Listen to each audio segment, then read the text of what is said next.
A lot of questions about what happened leading up to this incident, what happened earlier today, what happened at the CVS that we're talking about, that Emory Point CVS. But we know now, as we show you these live pictures, a number of law enforcement officers are on that scene from the investigation that is now underway. And we have some new sound. We have investigative reporter Anastasia Olmos standing by. She is going to come in and brief us a little bit more on Stasia, who you spoke with, and what they were able to tell you. That's right. I was making some phone calls around to businesses in the area just to check on how people were doing, if they were on lockdown, what they saw. And I was able to speak with a local employee there at the Skinology. She said she heard the gunshots, and she actually took a video from the door of her establishment, which is on the other side of the CVS in kind of a strip mall kind of parking lot area. I do want to warn our viewers that you are going to hear gunshots. You are going to see some of the officers, and it can be intense emotional moments. But go ahead and take a listen.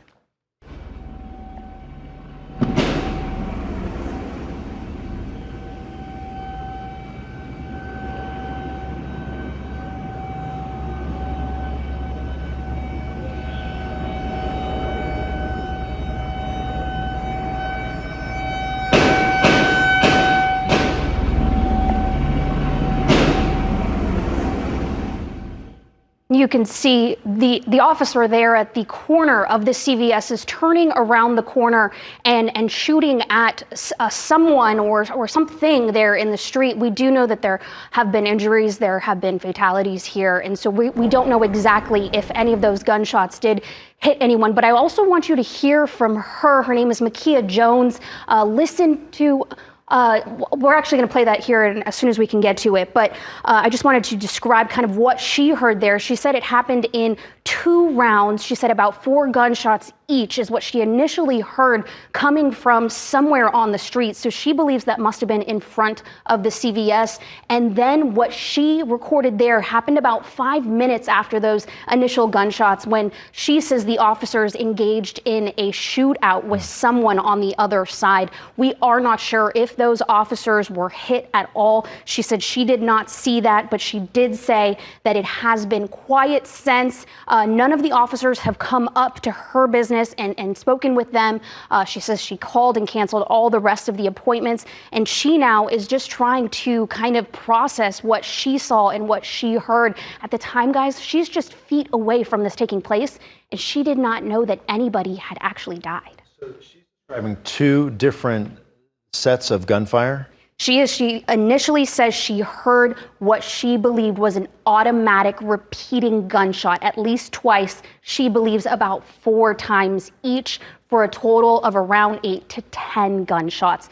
That was the initial of what she heard. And then this video that she took was at 5:03 p.m., where she said she heard and then looked and saw the police in this shootout where you heard those gunshots there that just kind of kept going as he turned around the corner.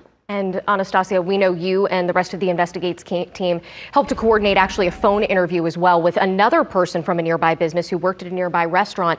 And this is falling in line a bit with what she said, where she said she heard at least 10 gunshots. And she said she was right next to this CVS, if not maybe just a few doors down, and all of her restaurant having to essentially shelter in place, hiding in the back of the kitchen. So what I think it sounds like is consistent across all of these reports is that there were several gunshots, at least 10 gunshots or close to it. And are you hearing most of this was outside the CVS? Right. So initially, when we looked at the footage of the officers pointing their guns, it looked like they were pointing into the CVS. And so originally we thought the shooting had occurred inside the CVS, which we don't know, where it may have led. But she, according to what she was filming right there, they were shooting, as you could see, onto the street. Something was right there on the street. And as we know, across from that CVS is the university and the CDC building. We did see those photos of the bullet holes in the windows of the CDC. So those original shots, we're not sure exactly where those went. And I do want to kind of give a little perspective as to what we're seeing right now. This is across from the CVS, obviously on the other side where these shops and apartments are, but it's on the other side of this CVS. That's where Clifton Road is. Right. And if you have been joining us here on Atlanta News First since the beginning, It is on the other side that you saw almost what looked like white columns and a staircase, and that is where we saw law enforcement positioning themselves. And Blair, at one point, we saw dozens of law enforcement officers, guns drawn, approaching the entrance from the other side. So where we are appearing to see a law enforcement officer engaging with someone or something, as you said, Anastasia, inside, it was on the other side that we saw law enforcement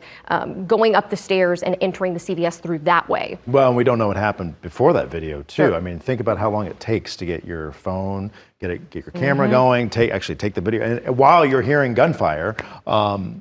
You know, I'm looking back at my timestamps, and we started hearing about a shooting here around 5 o'clock, right? We weren't sure. We were still on air. We just weren't sure what was, you know, reportable. But about 5:04 is when I got the first message from my management that something was going on. And if that video took place at 5:03, and the video that we saw from the chopper, that must have been 20 to 30 minutes after. So this would have definitely been the initial shooting that took place. And that is why these accounts from Atlanta News First viewers are so helpful, because it helps us to sort of paint this timeline as we wait to get more word officially from law enforcement, but it allows us to paint a better picture of the scene there today.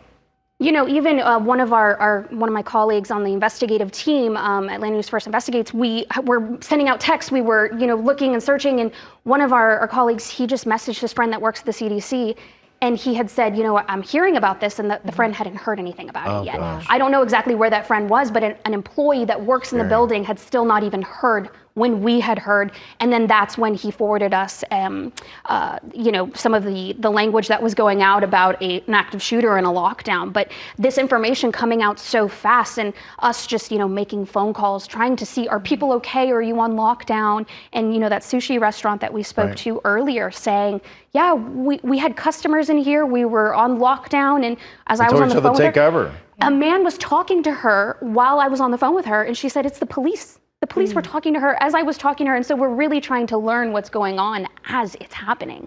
We are getting